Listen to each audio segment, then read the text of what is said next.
আসসালামু আলাইকুম প্রিয় অডিয়েন্স। আজকে কথা বলবো ভালোবাসা ও ঐক্যের গুরুত্ব সম্পর্কে। ভালোবাসা ও ঐক্য আমাদের সমাজের একটি মূল ভিত্তি। পবিত্র কুরআনুল কারিমে মহান আল্লাহ তাআলা বলেছেন, মুমিনরা একে অপরের ভাই।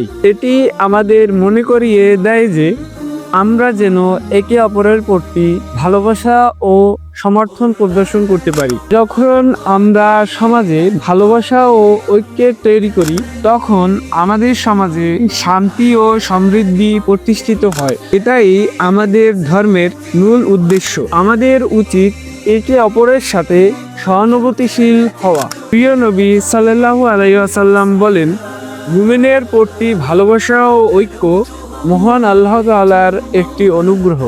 আমাদের উচিত নিজেদের মধ্যে ভালোবাসা ও ঐক্য প্রতিষ্ঠা করা, যাতে আমরা একসাথে সমাজের উন্নতি করতে পারি। তাহলে প্রশ্ন হলো, আপনি ভালোবাসা ও ঐক্যের মাধ্যমে আপনার আমার সমাজের মধ্যে কিভাবে পরিবর্তন আনতে চান?